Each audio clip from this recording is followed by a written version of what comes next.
Yeah, y'all. LVS subscribe peep game. So yesterday, David Stern died, and I don't give a fuck because a bunch of motherfucking coons and niggas who revise history are sitting up here trying to make it seem like that this was the passing of such a great man. Let me go and start. David Stern was a suspected white supremacist, and he did a lot of checkered things through his career that people seem to forget about because he died. Well, I'm the one LVZ. I don't like this motherfucker anyway. I don't care that you died. So we gonna start from the beginning, and then we gonna see where we go with this. Okay, man. So David Stern's first introduction to the NBA was back in 1966 after he graduated from Columbia Law School. See, he was working for the NBA as a lawyer. At the time, the ABA was still up and running. And the two leagues offered contracts to the same players, meaning players could get one league to bid against the other one. It had changed in 1970 when the NBA and the ABA merged. A group of players led by Oscar Robertson filed an antitrust lawsuit trying to block the merger. It was because they thought that the NBA and ABA merger would unlawfully curtail competition between the two leagues for the players and then basically make the market less competitive, meaning that the salaries would get low. David Stern was the lead counsel for the NBA against Alvin Robertson in litigation. And after 6 years of court hearings and negotiations, they reached a settlement with Alvin Robertson, with the big O. At the time, the settlement was largely viewed as a win for NBA players and a defeat for the league. The NBA agreed to a workplace policy that it had long resisted: free agency. So David Stern was fighting against free agency that Oscar Robertson was fighting for. Prior to 76, players could remain under contract without the ability to seek employment with other NBA teams. This was through a clause in every player's contract known as the reserve clause. Teams reserve the right to renew a player's expiring contract in perpetuity, essentially meaning that NBA players were bound to their teams as long as their teams wanted them. Although the NBA, under Stern's legal counsel, made the important concession of free agency to players, time would prove that the NBA were also winners because of Robinson's settlement. So basically what I'm saying is that he fought tooth and nail against the big O to get free agency, only for later this Peckerwood to use that free agency to help build the league's cachet. But let's keep going. So let's talk about how he was hired as the commissioner. David Stern was hired as the commissioner of the NBA because the NBA at that time had a moniker.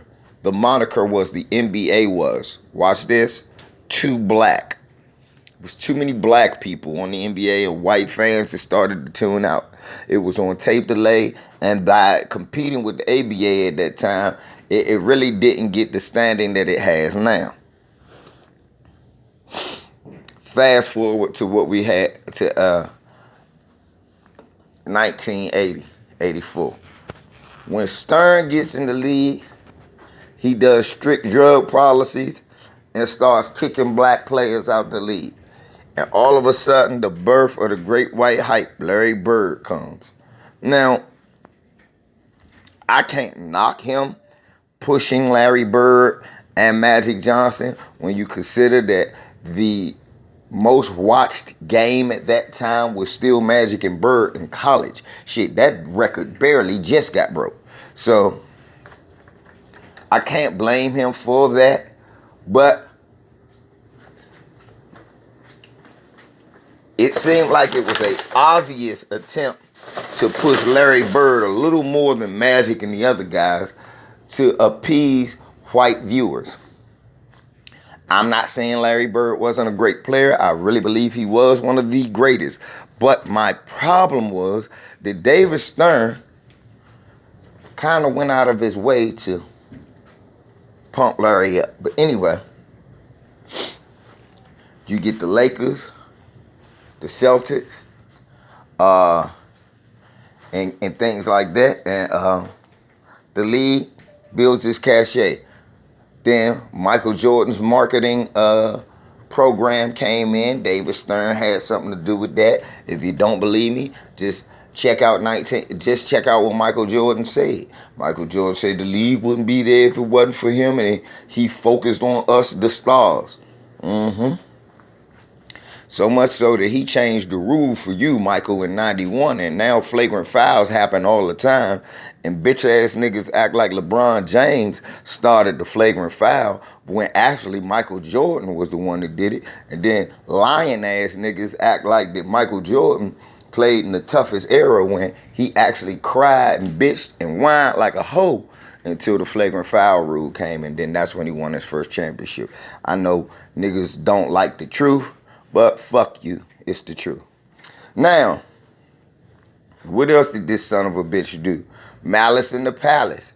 Showed his racism there with the Malice in the Palace. Peckerwoods throwing shit and calling black people niggas that he don't stand up for you. What David Stern do? He get your ass out the league. Okay, what else did the Peckerwood do? Oh, cheating the Lakers out of championship for Chris Paul. Oh, I'm going to override it. No, And now Chris Paul don't got a ring, and motherfuckers talk about Chris Paul overrated. Thank you, David Stern. What else did the racist motherfucker do? Oh, I'll tell you. Remember, he was the one, you niggas need to wear a suit.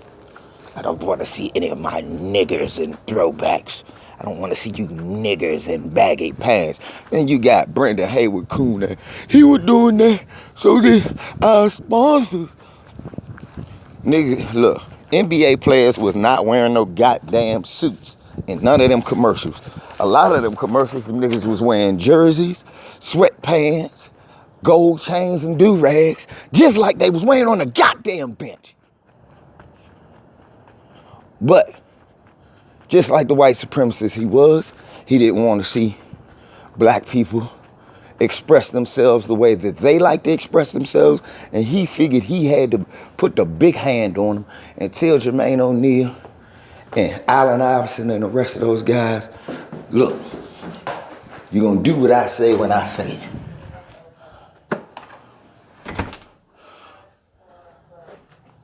Then Bama's talk about, oh, he expanded the game worldwide. Yeah, so he could add more white players. More white players were not coming in the league making it better. So he had to go overseas to find more white players.